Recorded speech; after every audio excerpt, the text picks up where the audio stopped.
Okay, so welcome back. So tonight we're going to handle the scraper a little bit differently. So the video and FSO goes through a more traditional method that we've been teaching you where we use materials to kind of build up the scraper blade. And there's nothing inherently wrong with that. It's very flexible, it gives you a lot of creative freedom to make adjustments, right? It's very procedural in that nature. But the method I'm going to show you tonight is how we can photo source the scraper blade and texture using actual imagery, right? And this is a very common procedure we do all the time. Now there's a few prereqs in order to do something like that. First off, we need good images, right? We can't just use any image off the internet to get this to work. If the image is low quality, you can expect your photo source to be of low quality as well. If the image itself has a lot of highlights or shadows embedded into the image, that's not going to work either, right? It will work, you can apply it, but the problem is now you've baked in your highlighting and your shadows, right? So we want the lighting in Maya or RenderMan or Arnold or whatever renderer you're using to do that for us, not the texture. The texture should be devoid of all lights, right?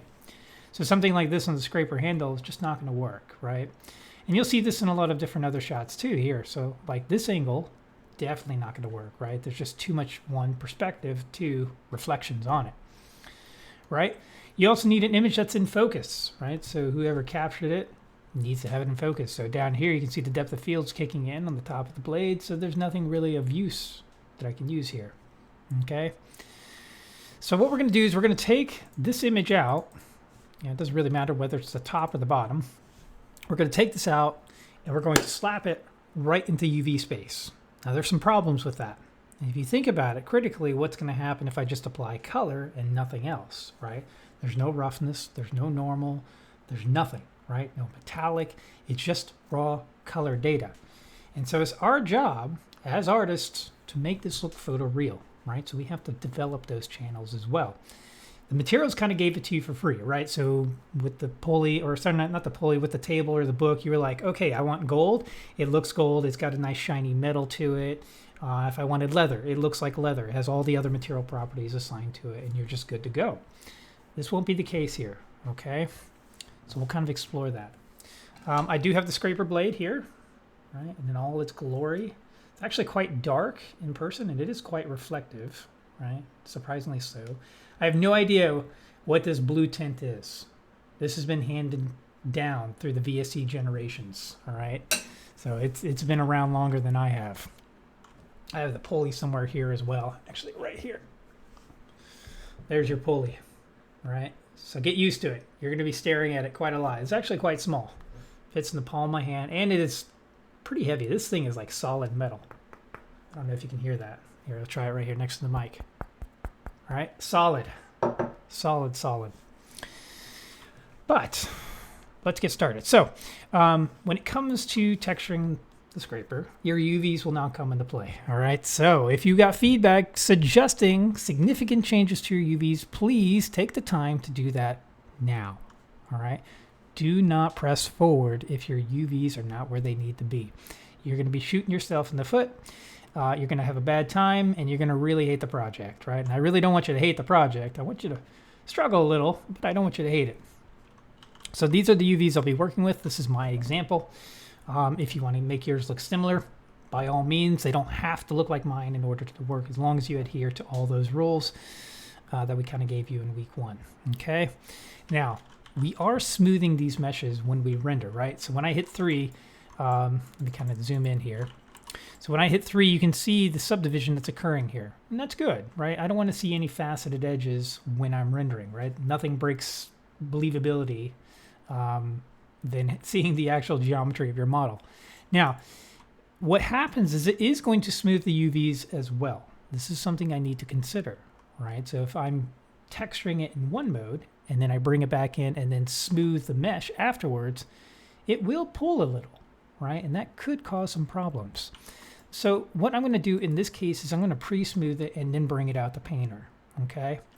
Now, I'm going to actually leave this mesh actually completely separated. I'm doing this intentionally. That way we can explore that new method of mask isolation.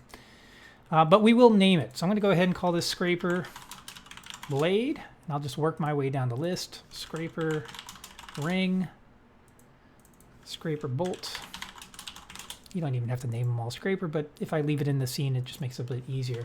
Scraper thing, I have no idea what that is, and scraper handle.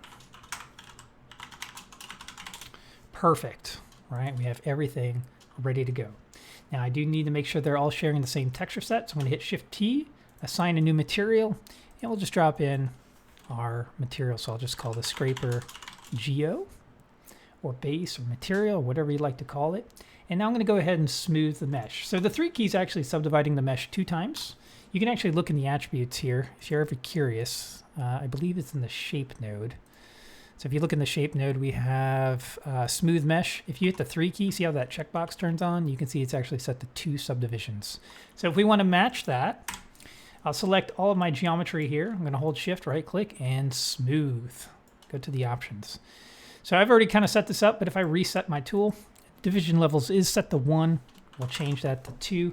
Obviously, if this object were further away from the camera, let's say like back here, right? I don't need as many subdivisions to get that to look as good, right?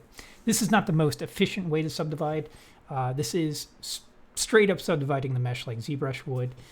Ultimately, there are adaptive tessellation methods that we can use at render time. So as the object gets closer to the camera, it subdivides more, and as it gets further away, it subdivides less. In this case, we're just brute forcing it, okay? The only other change here, we're going to change it from Maya Cat Mall Clark to preserve edges and corners for our UV boundary, because what that's going to do is actually going to smooth our UV boundaries as well, and just give us a slightly better result. And we're done. We're set up. We're good to go. We can export this out, okay? So again, I'm going to go ahead and grab all of my geometry, file, and export the selection.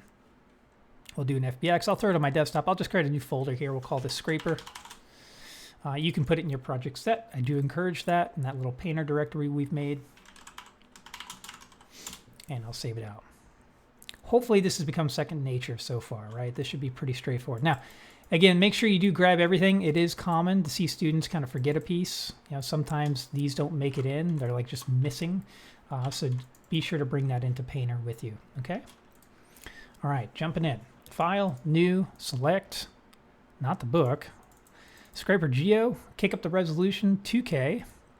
Everything else here is fine. Now, I've noticed a couple of you guys, at least 2 of you, you went in and you turned on Use UV Tile Workflow. Don't do this. Do not do this. We are not using UDIM. We can still get it to work. It's not the end of the world. You'll still be able to texture it, but it is a bit of a different process. UDIM is when we go outside 0 to 1 space. We are not doing that. So do not check that, okay? So let's go ahead and click OK. Everything loads in. Examine your model. Make sure everything is there. Everything looks like it. We'll go to our texture set settings. You can see we've named it. That is good to go. What is the next thing we always need to do? Big maps. Bake the mesh maps. Love it. Let's do it. Now, I see this a lot too. Students will forget to increase the resolution of the baked mesh maps. We want to increase that, all right? If we feed our generators low quality maps, we're going to get low quality results, okay?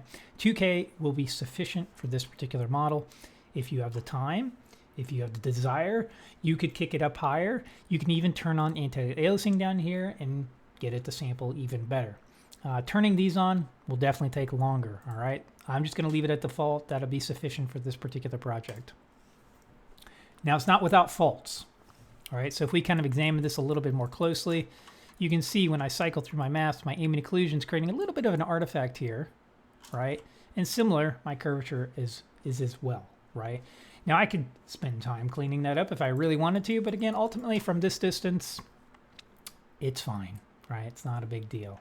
So let's go ahead and take a look at what we need to understand for the next part. All right, so when it comes to what we're about to do, let me pull this up.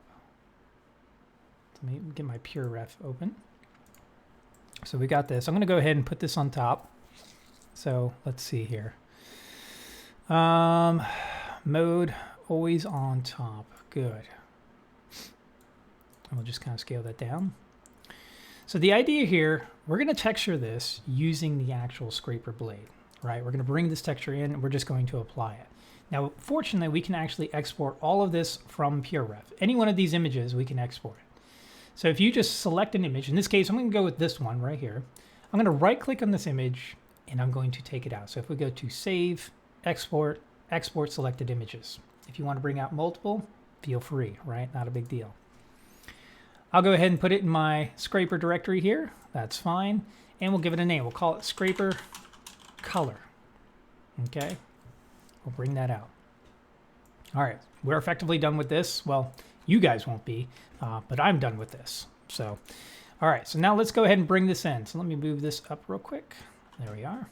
So we have a couple ways to bring in some assets. So if we just go in down to our directory here, so we can actually go to our desktop scraper. There's the image.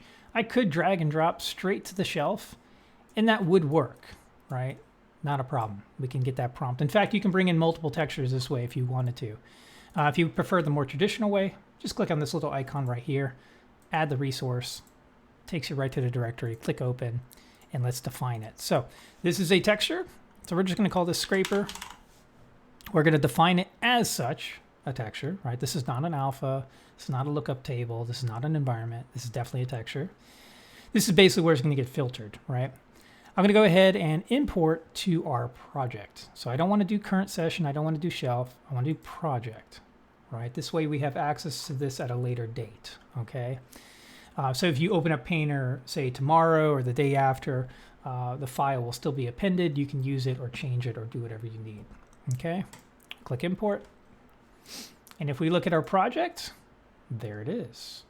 Now I just took the image and just dragged it in, right? Now there's going to be some problems with this, right?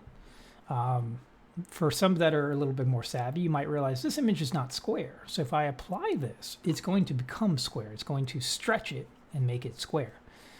But the question is, how do we apply it? Like, okay, cool, it's in there. What do I do? Do I drag and drop it? No, that didn't work. So we actually need to go to our layer stack here and just create a fill layer. So fill layer is just like a blank canvas, like a Lambert, if you will.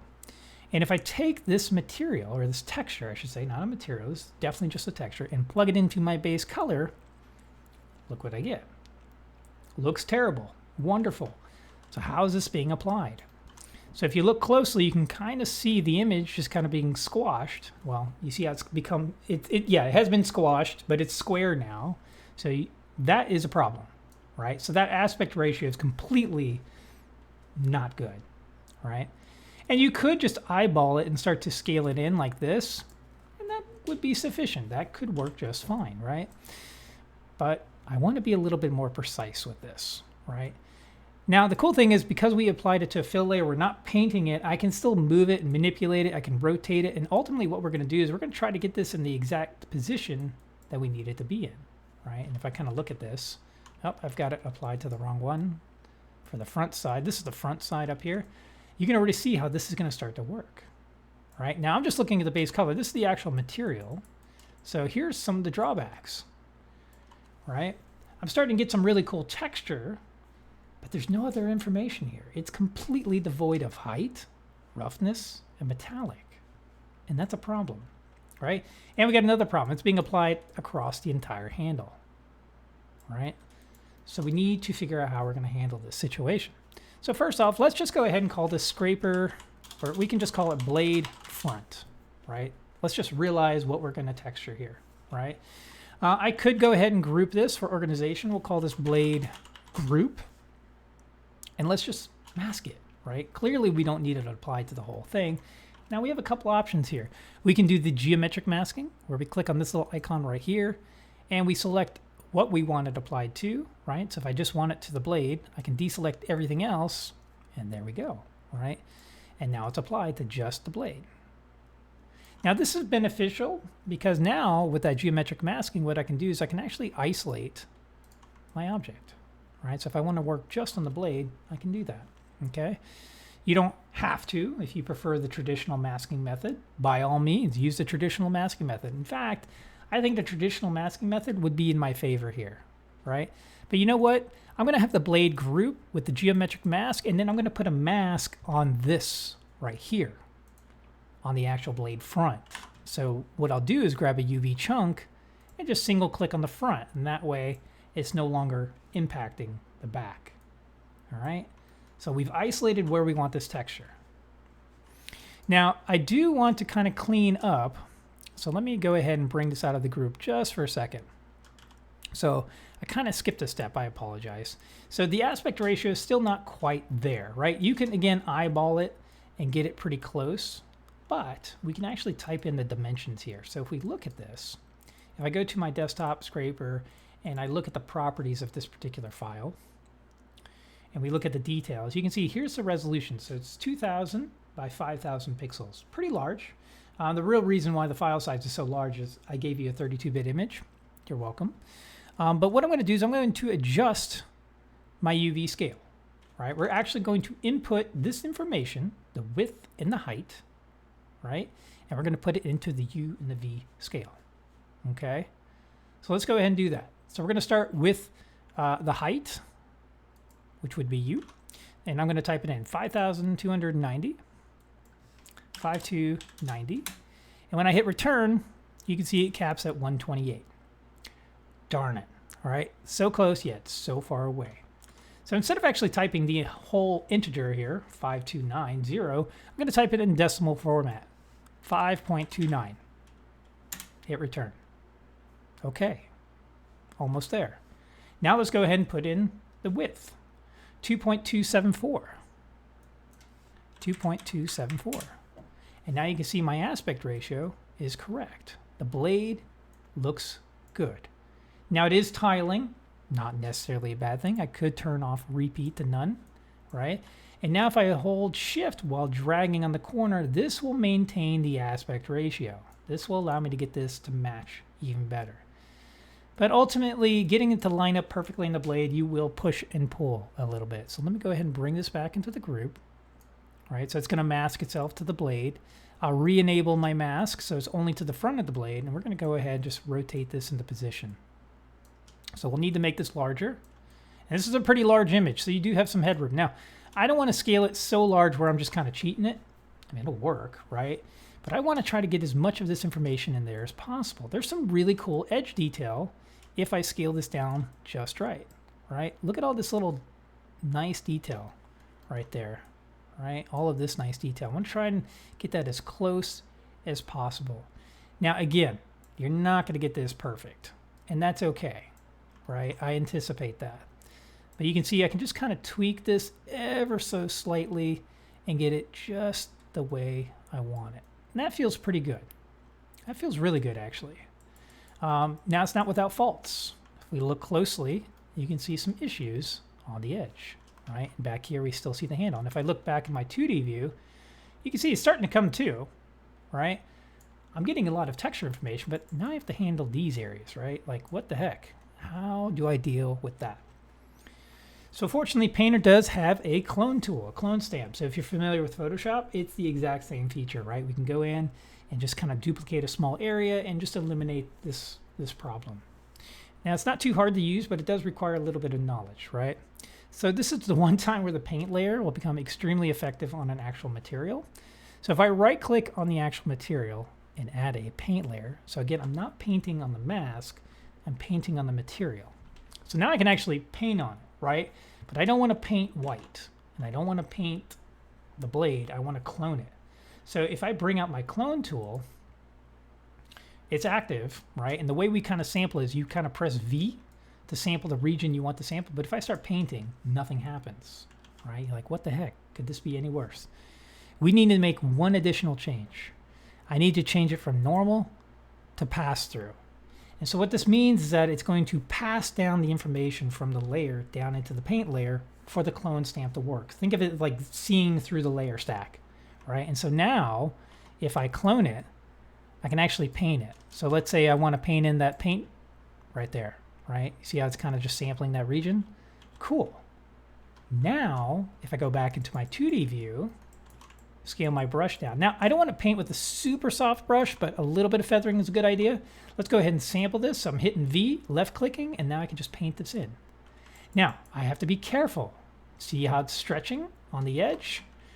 Remember, the brush by default wants to warp, right? It wants to try and make it seamless. So I'm going to go ahead and change that. I'm going to change it from size base to texture and alignment to UV. All right. And now when I paint it, it's going to be a little bit more precise. Now don't worry about the shading, right? The shading is what we see when we move the light around. But if I hit C to look at my color channel, this will allow me to better diagnose what I'm doing. All right. So again, I'm going to go ahead and sample this area and just kind of paint. Be real loose with it, right? You can't really botch this. The idea is we want to make sure it doesn't look like it's super repetitive, right? So sometimes you have to kind of do some work here to kind of massage it into place. So let's just go ahead and do that. That feels pretty good. Beautiful. And I'm digging that. All of this I can remove as well. And I just kind of like to resample. Now you can see here, I sampled, but the color variance is a little strong. So I'm going to sample a different spot here and try to blend that a little bit better. So a little too much highlighting here. There we are. That feels a bit better. Sample again. And just kind of work your way down, right? So now I kind of want to keep some of that edge quality. So maybe what I do is I just make this brush a little bit smaller, right? And just kind of paint in there a little bit more specific. Now you do have options. So if you prefer relative versus absolute, it's up to you. You can experiment with them. I might bring that back in a little bit into view. So again, since this is still a fill layer, I can still move this, right? And my paint layers are still there, which is kind of cool, right? But if I want to kind of just tuck this in, so I want to kind of bring that paint right here in this bottom lip back a little bit. There we are. And now I'll kind of remove the rest here. This is going to be kind of a large adjustment there, so that's fine. Let's see what we can do with our clone stamp.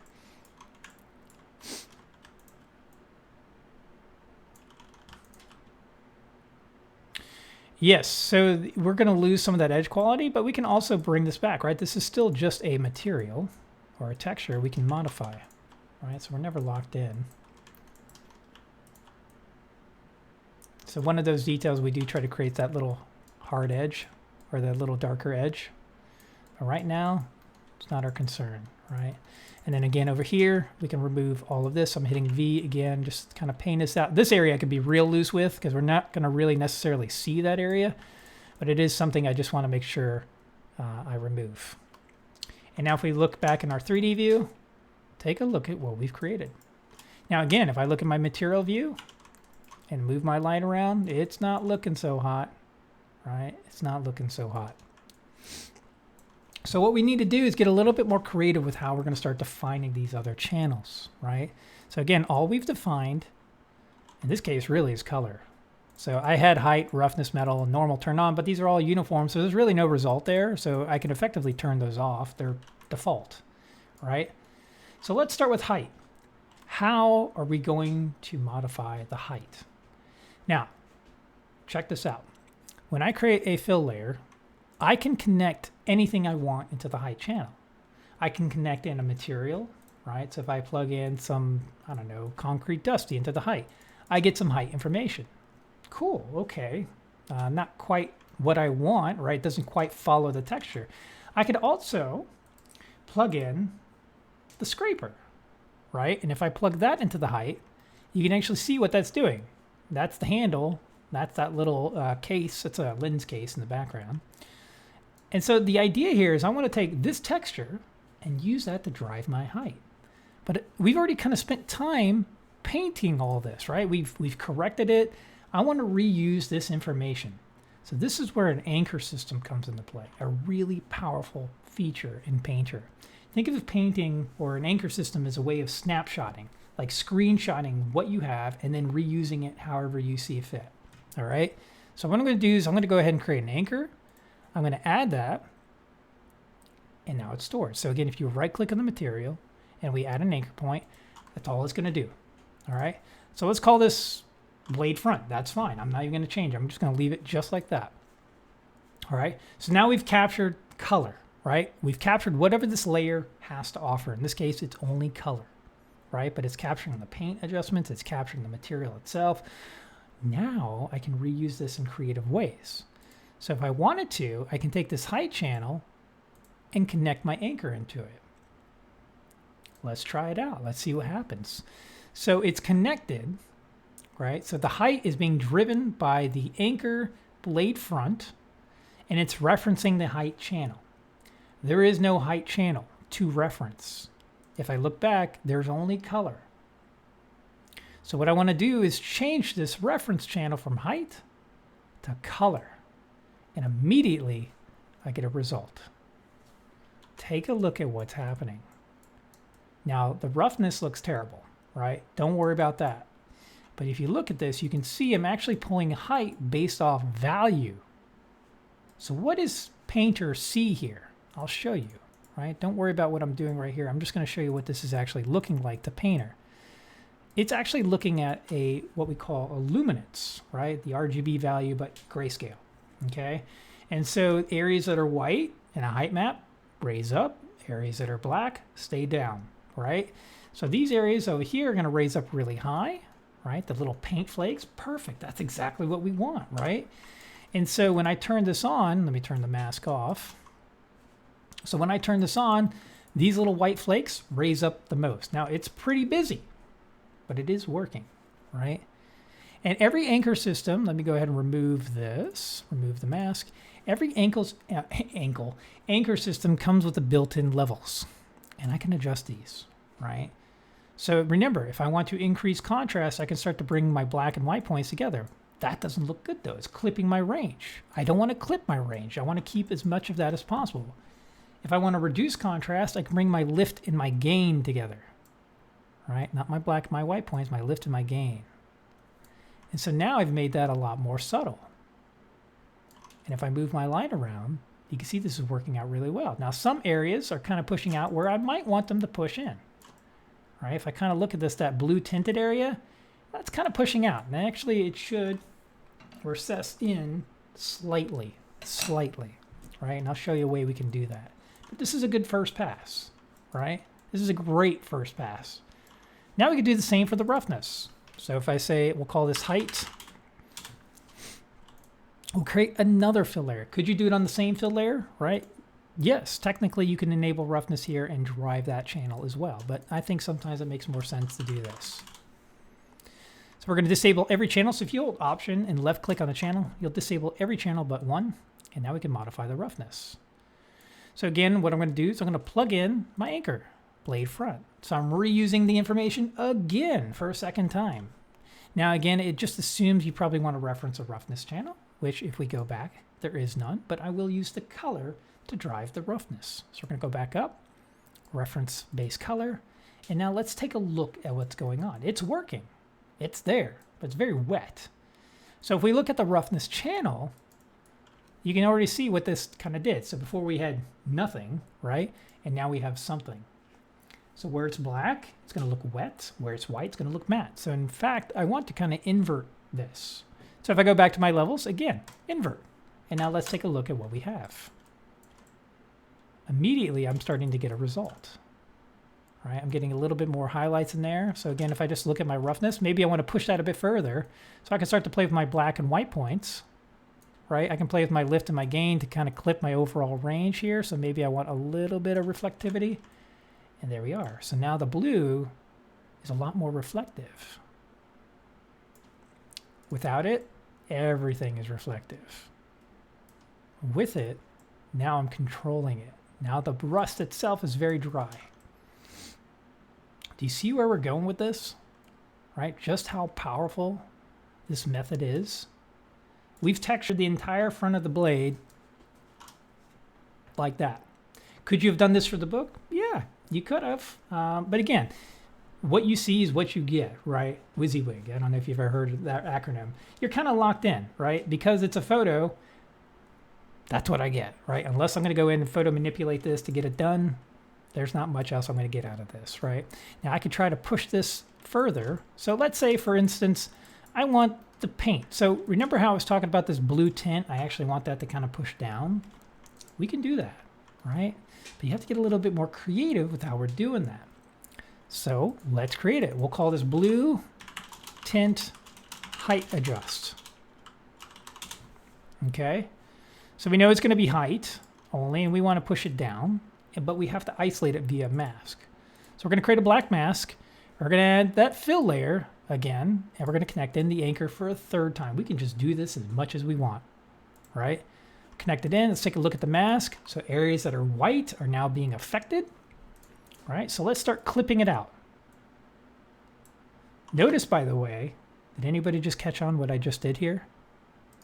So before I connected it directly into the height, then I connected it directly into the roughness, but now I've taken that and connected it directly into the mask.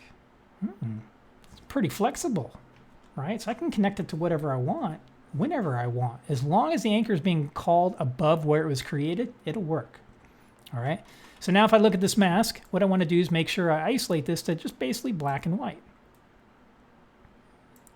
Like that. And so now I can actually affect the height. All right, so I can just push these little elements back down a little bit and get that to look a little bit better. Now, I gotta be careful. It's affecting my paint as well because that was a brighter value. Well, how do we handle that? How about I just add a paint layer and just paint in black in those areas so I don't affect them, all right? Easy as that. I can just paint in black. So make sure I grab it. Paint in black and just remove all those little areas. Now I want to be cautious. I don't want to remove all the interesting bits, right? That's going to be useful information. So sometimes we'll just paint it with that layer visible, a little bit easier, but now I can just go in here and just kind of clean that up. So these will continue to push out. All right, I think that can turn off as well. So now if you look at this, now you can see the height is definitely pushing in. Now again, I can still isolate this if I got a little too much going on up here. Remove it out, just paint it black, right? Just gone. I'm the artist here. I get to dictate what is visible. Done deal. Done deal, right? Just touch it up. Looking good. All right, questions on that? Now, think about it. Could we do that on the backside? You bet we could. You bet we could. Now, keep in mind, because I only masked here, right, on this layer, all the other layers are still blending in, right, because I don't have masks on them. So I'm just going to go ahead and copy this mask. Or what we can do is we can group all this. We'll call this front blade, color it. I don't know, orange makes sense. And then I can mask this just to make sure I'm not kind of painting it anywhere I don't want to. And now I can effectively get rid of this one. So I'll just remove the mask. Done. All right, let's hear them. Questions. I know somebody's looking at this and be like, what the hell just happened? There's at least one of you, I know.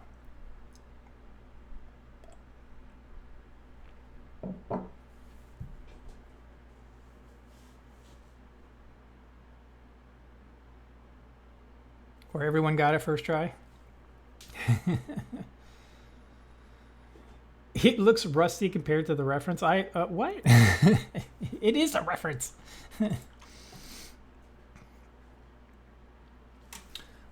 Could not how to even do. Okay, so there are some additional videos if you'd like to spend more time with the anchor system, right? But the idea here is we're kind of snapshotting information and we're reusing that information.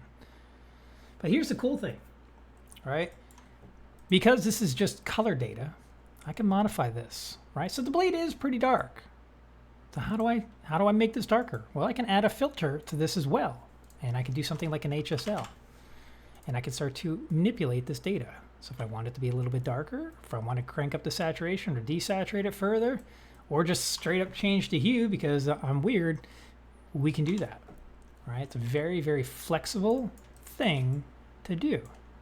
And this is going to save you tons of time, right? Because again, we started with just this, just the blade texture with, of course, you know, we had to paint in the edges here, right? Because it got, you know, we had to clone that out, but not a big deal, right? Fixed. Then we generated the height based off the color. And then we generated the roughness also based off the color. And then we kind of refined it even further. Okay. So this is what I want you guys to do for your scraper blade this month, all right? So I'm going to be swapping out the video with this particular workflow. This is going to be good practice for you. It's a very effective method to do and learn. Now up in the handle, if we move on, You'll note that we can't really perform that same functionality here. Technically you could. There are ways we could isolate this. We can try to manipulate and remove shadows and highlights from Photoshop and bring that in. Yes, that is entirely feasible. But let's keep it simple, right? That's kind of a whole nother realm. We're just going to build this up like we normally would, right? So again, we've created our blade group. It's got the geometric masking on there. I'm just going to create a new material. In this case, I'm going to use plastic grainy. Apply it. Now it's applied to the whole thing. So we'll group it. We'll call this handle group. Of course, we want to mask it. So again, you have the option if you want to do a geometric mask, a regular mask, or both.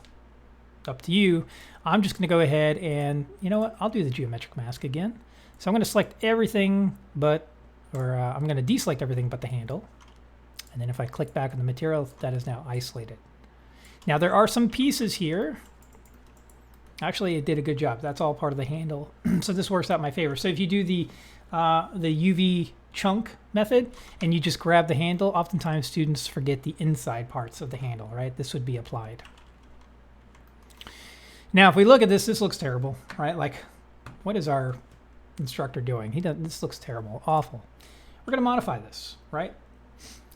Geometric masking is not mandatory. I'm not going to say it is, right? It's up to you if you want to use it, right? The one thing I really like about it is this ability to isolate, so you don't have to worry about all the other details while you're working. So that could increase performance and just help you work in smaller areas that are a little bit harder to see. Right? Not required. Not required. So let's make some modifications to this. First off, I'm going to go ahead and I'm going to take this plastic grainy. I'm going to darken it. Now, I'm not going to go to pure black. Not really much of anything in the real world is pure black. Even Vanta black is not pure black. Black hole, sure. Artistically, you can do whatever you want. But in this case, I'll just leave the value really, really dark. Okay? I'm going to go ahead and lower the roughness as well because I'm going to build on top of that. Now, the height here, the reason why I use this plastic grainy is because I'm going to repeat the crap out of it, right? I want to get that nice texture feel, like I can run my fingers and feel the imperfections on the surface, okay? And if I just do that with just a fill layer, right, if I turn off the normal here, if I just do it with like nothing, it's going to be completely one-dimensional. So in this case, I want to tile this. There we go, 16 times. Kind of arbitrary number, but yeah, experiment. Here's what 8 looks like. You know, now it kind of looks like the that armor you would see in the back of. That's what I think, like turtle armor. I don't know what they used to call it. They put in the pickup trucks. I don't even know if they still do, but there we go. Repeat that even more and just get that nice textural feel. Yeah, bed liner. Thank you. Or was it called like armadillo? I don't know. Louisiana was weird. I'd just pick any old name. All right. So we get that nice texture feel. Now, if I wanted to make this even more subtle, I can go into my technical parameters and I can start to adjust my height range or my normal intensity. Now, if I adjust my height range, you'll see nothing changes, right? With a little bit of kind of thought, you can see that the height is not on. It's actually off. But if I turn it on, you can see my height range is so intense. It's like, whoa, that looks terrible. I'm going to just stick with the normal. That's fine by me, but I will bring that intensity down a little bit. It's just really subtle. That's probably not going to show up on stream, right? Just a little. So we'll call this handle base. And we're going to build on top of that. So we're going to treat it just like the wood or just like the fabric on the book. We're going to make the imperfections, right? So let's create some roughness variation. Roughness only. Kind of crank that up a little bit. So I want to blend with the layers beneath it. So I want to mask it. Black mask, add a fill, and get some type of grunge. All right, so I'm going to go with grunge dirt thin. I get something like this. And if I kind of play with the balance, if I play with the tileability here, I get some pretty interesting results. And if I take that intensity up, take a look at what we start to get. Right, and if I want to create more contrast between the two, I can lower the roughness of the base handle even further. And now look what we get. Now we're talking, right? Now we are talking. That looks good. Okay. So we can do things like scratches and all these other little details. I'm going to let you guys figure out how to do that, right? To add those imperfections, right? When you really study this reference, right? There's so much going on here. So that's going to be your goal, is to study it and try to figure out how you're going to achieve these results. Think back how you might have did this on the table if you had scratches, or think about how you did this on the washers, right? This is a simple effect and you want to recreate that. Now, if I want to do some like height detail, right, on the side of the handle. So if we look at this, there's like a little visible seam, if you will. We can do that quite easily, right? So again, let's add a fill layer. We'll call this handle seam height only. We'll push it down and let's blend in a paint. So I don't want to use a grunge map here because I want to control it. So I'm going to just do a paint layer. And now wherever I paint, I can start to recess that back. So I'm going to scale my brush down really small. And I'm just going to click once, hold shift, click again. Oh yes, we'll talk about the text tonight. So you'll have at least some gauge on how to do that, right? We could do the front or the other side just the same. Click once, click again. All right, so we get all this nice little edge wear, right? Now, I'm lazy, right? I could have gotten a brush. You know, if you really study the reference, I keep wanting to reach for it, but it's just easier for me to show it here on the screen. So if we really study this, you'll note this is not a perfect line, right? There is some imperfections here. I could have got a custom brush with a little bit of imperfections in it. But you know what? I can add it after the fact, right? So if I add a filter and then do something like a warp, I can start to just impact that a little bit, right? And I have an intensity control, do whatever I want with, right? This is how powerful Painter is, right? I can easily change this on the fly. And if I don't like it, I can just turn it off. Done. And if I look at it, it's affecting the height, just like you would imagine. So we get just little glints of imperfection there. Love it. So again, think about how we can do these, you know, specific details. Now, I will show you how we can handle the paint, right? So we're going to do one side, just this area of paint. Now, there's a lot of paint here, right? Here, here, on the sides, on the back. But I will show you how I would do this, okay? So we're still in that handle group. That's fine. I'm going to create some paint. Now, if I look up steel painted, this is not the best, right? Let me go ahead and set this to always on top. Yep, perfect. Oh, no, I want that on. Always on top. If I drag and drop this, you know, blue's not going to work out too well, so we'll just change the color. I'll just kind of color pick this off white color. That looks pretty good. Look how far from pure white this is, right? It's like 0.7. So here's the deal. This steel painted, it's not great, right? But it's an option. Could you do it with a fill layer? Yeah, you could, but at least the steel painted gives you a little bit of texture variance in there, so it's not just one solid color. If I did just a fill, that's what it is, right? Just a solid color. So when you can, try to blend in materials or textures. That's going to really benefit your work. Now we want to mask it. So I'm going to actually go ahead and group this because I'm going to have a lot of paint. So I'll just call this paint group. And let's go ahead and mask the paint. Now, I could mask the group. I could mask the paint. I'm going to do the layer itself, just the paint layer. Why? Because there's different colors of paint in here. We have like off yellow, some bluish tones, some kind of brownish tones in there. And I'm just going to create unique layers for that. If I mask the group, they're going to all overlap. So I don't want to do that. Black mask. Let's add a paint layer. So how do we get this to look organic, right?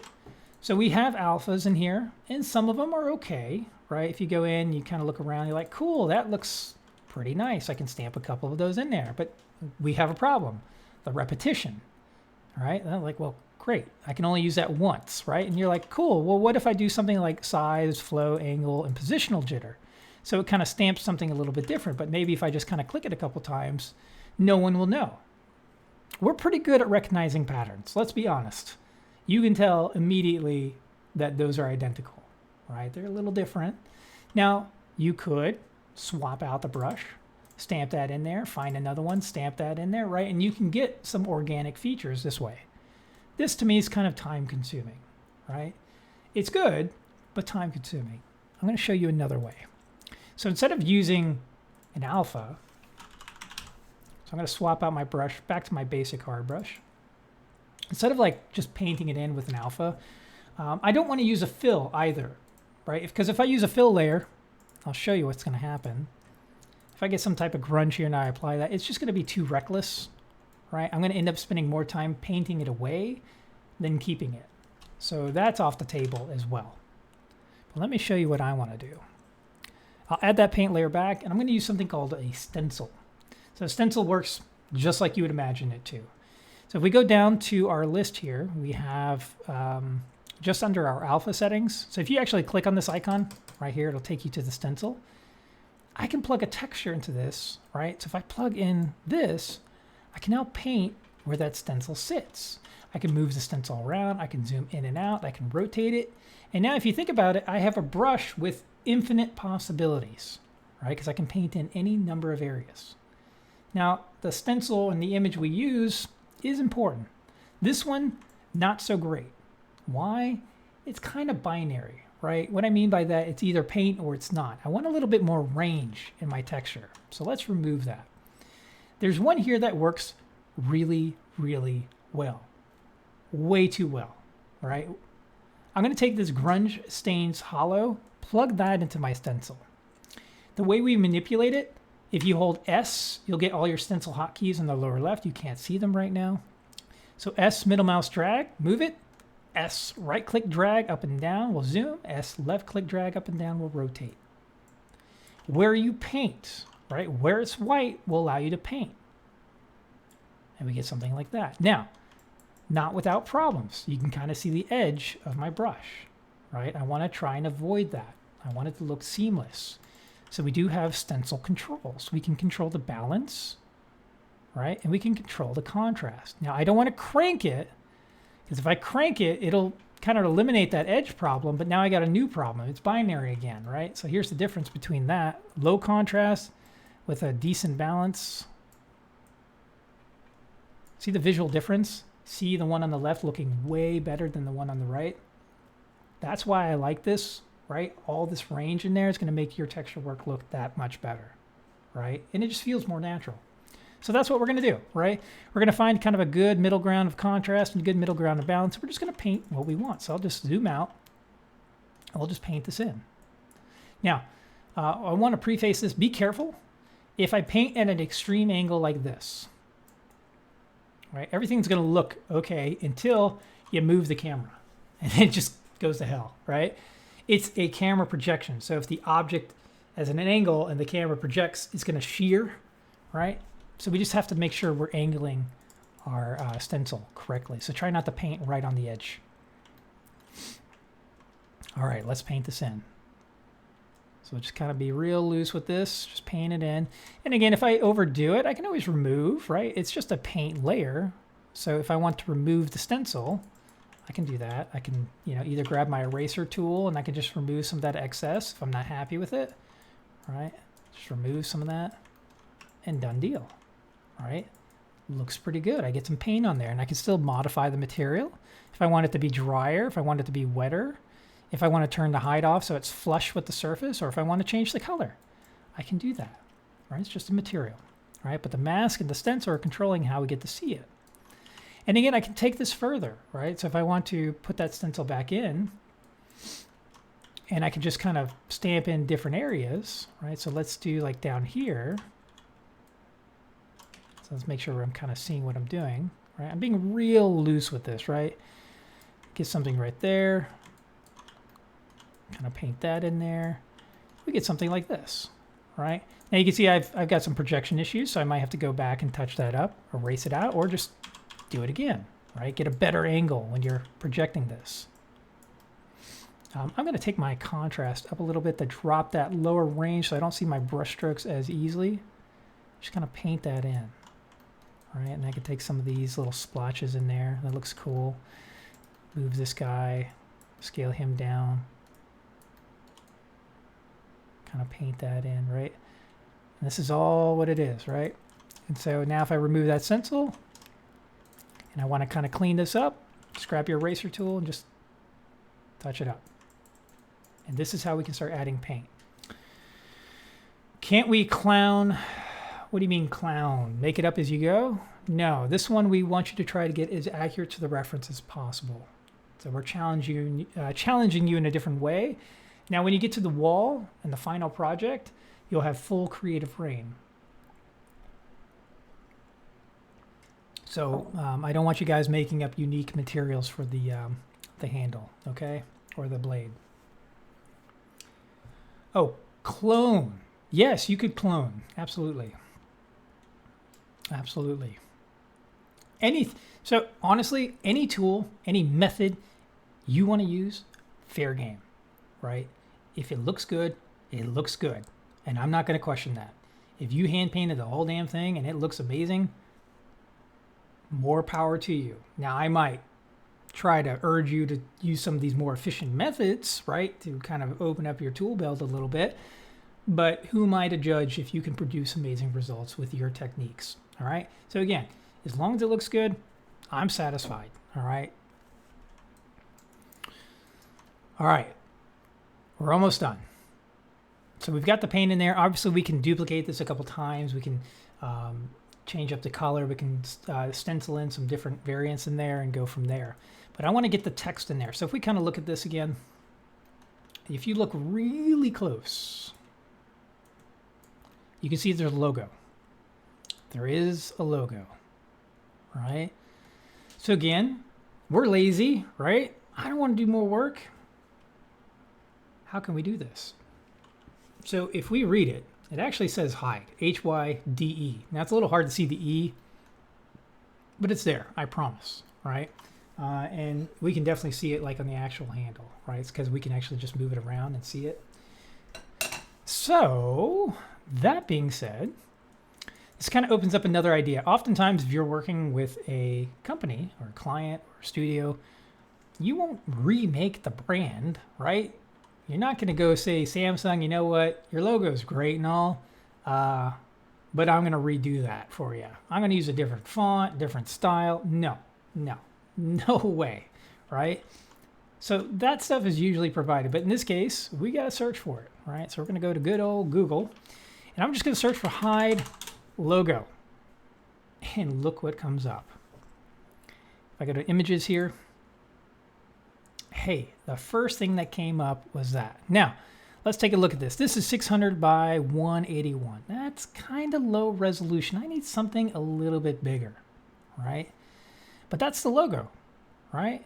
Now, if I look over here, we have settings. I can actually change my search setting. Oh, not settings, sorry. I need tools up here, right? So I'm going to go to tools. Now I can change the size to large.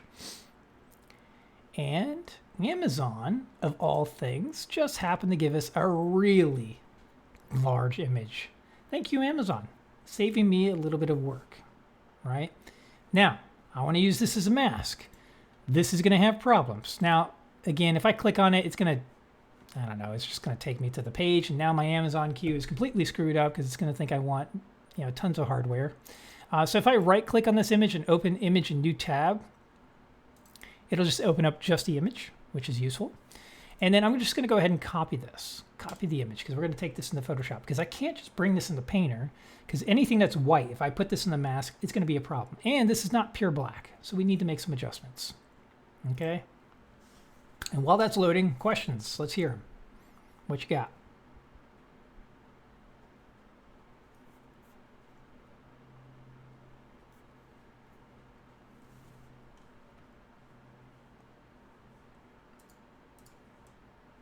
So I actually do File, New here. So the cool thing with Photoshop is it recognizes if you have something in the clipboard, which is when you copy an image. So I'm just going to go ahead and hit Create, hit Command V or Control V, paste that right in there. Okay. Now, I need this image to be black and white. What tool do we know that's going to do that for us? I need to remap these values. What would you do if I needed to make this black or this grayscale value black? Because if I look at this, I look at the info here, I bring this up, and I hover my cursor over that, you can see this is not a true black, right? That's 56, 53, 54. I need that to be 0 across the board. Desaturate, it is already desaturated. There's no color here. Levels is the answer I'm looking for. levels. So let's do it. I'm going to add an adjustment layer. So if I click on this little icon here, add a little bit of levels. In fact, if you're real savvy, right, notice the value 56, 53, 54. I can actually input that value right here. So if I bring in the highest, darkest value of 56, that moves my black point into position, and now all of this is pure black. Done.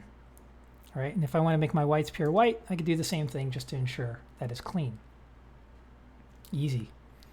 Now I do need to make the background black. A couple ways you can do that. You could, A, grab your brush tool, start painting, right? Or B, grab the magic wand, this guy up here, the W key, with these settings right here, right? I think these are the default. Don't quote me on that. If I just like click, so I have this layer active. If I click, it's going to make a selection in that area, right? And then I can hold shift and add to that selection down here. And now I've selected all of the white, except for the center. I'm going to go up to edit, fill, and I'm going to fill with black. I'm going to hit deselect, control D, and we're going to do a little bit of cleanup. Super, super subtle, but you can see some minor issues here. So I'll just grab my paintbrush and just remove that. Now I could have done a like row or shrink selection and got that first try, but you know what? You guys get to experience the paint a little bit. So again, just be loose with this. It's not a big deal. I can even technically hit this with another levels to kind of clean that up. Because these are all grayscale value.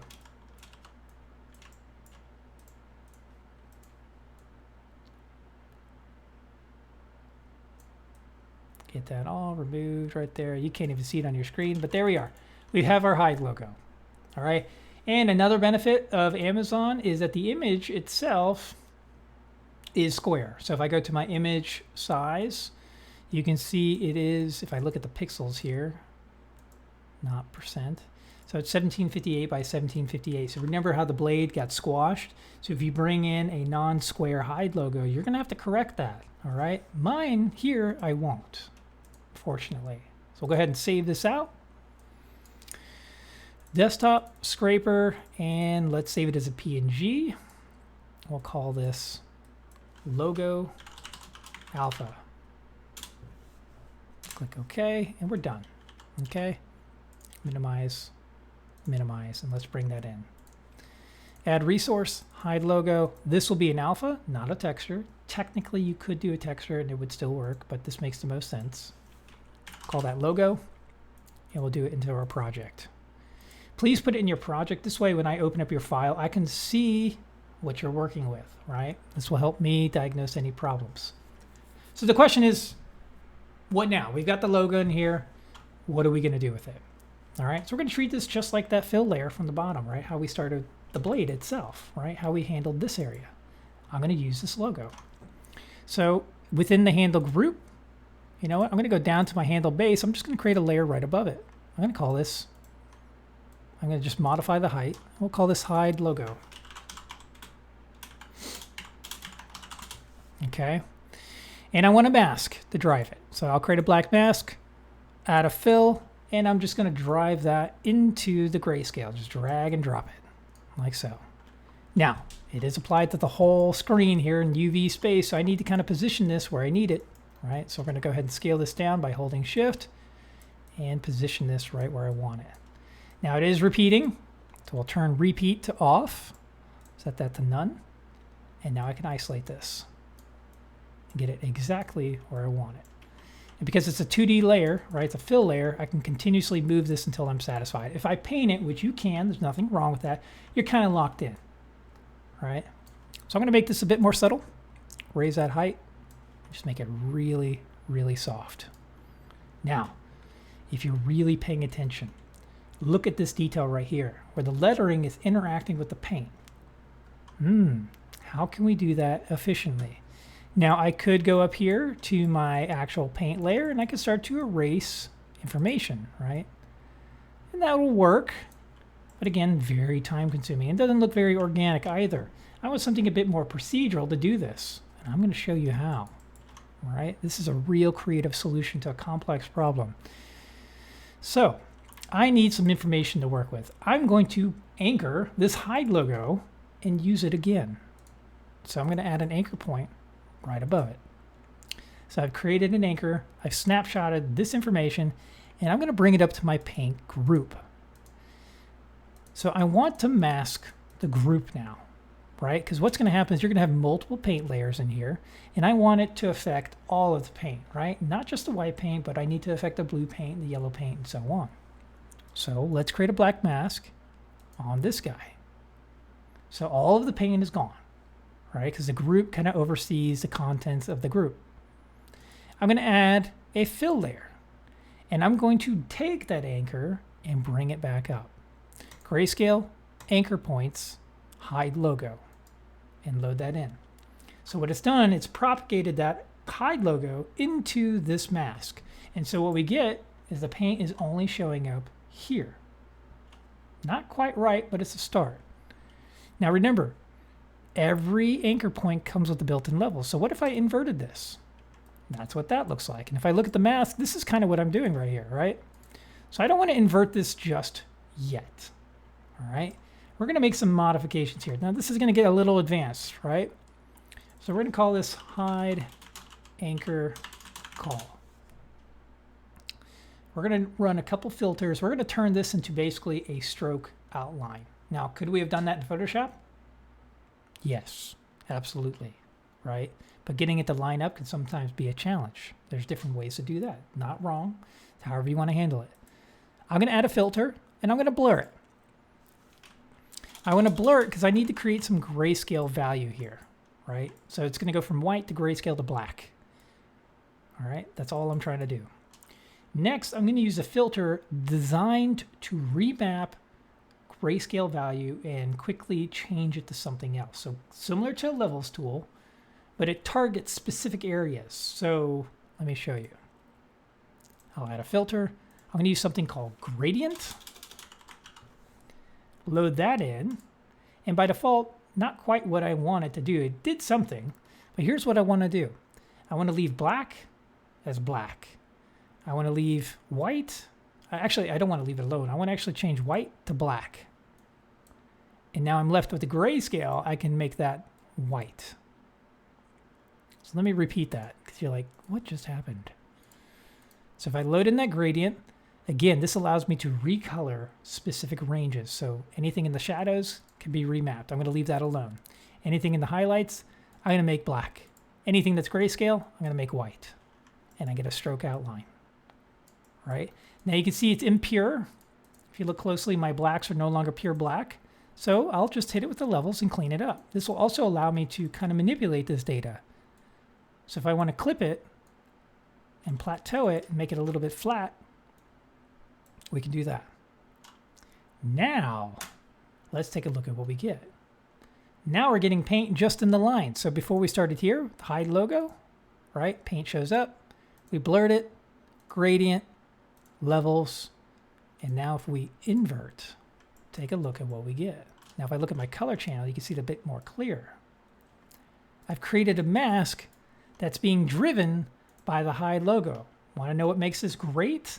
Because it's an anchor, if I decide to move this, everything propagates with the, it just follows along. It feeds that information. It's constantly feeding that information, right? Super useful.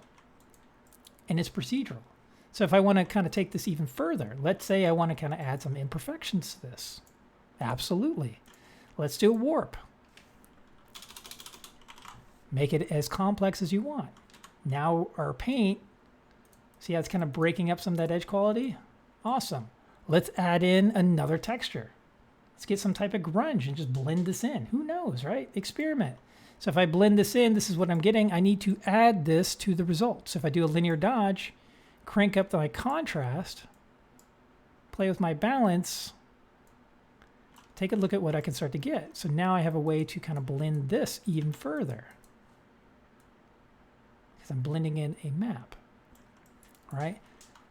All procedural, all super flexible. And so if your art director came by at any point and says, you know what, we need less wear. Done. One slider. Fixed it. I don't have to hand paint anything, right? Is this the only way you can do it? No, I mean, there's tons of ways, right? Absolutely. Could you have hand painted it? Yeah. If you weren't comfortable with these methods, you just do what you need to do and you get it done. All right. So a good way to kind of reverse engineer this is just work it backwards. You know, if you run into issues, start turning these layers on and off and see where it went wrong. All right. So in essence, this is what you're going to be doing this week. This kind of level of fidelity on both your pulley and scraper. Now that being said, let me show you what I'm looking for, so you guys know what the expectations are. Actually, I think I have the image available.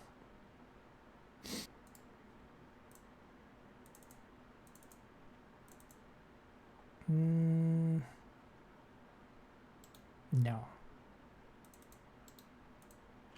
No, I don't. All right, we're going.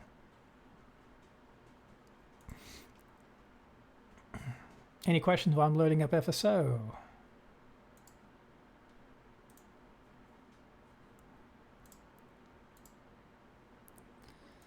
Not ID maps.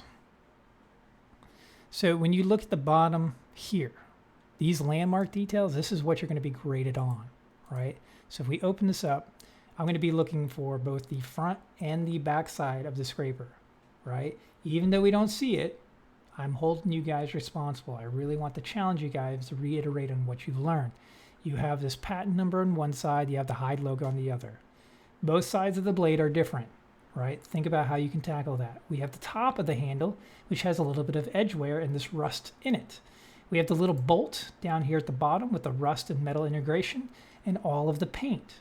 Think about the paint on the side of the handle, right? As well as a little ring here and how the paint builds up in that area. That is your responsibility, okay?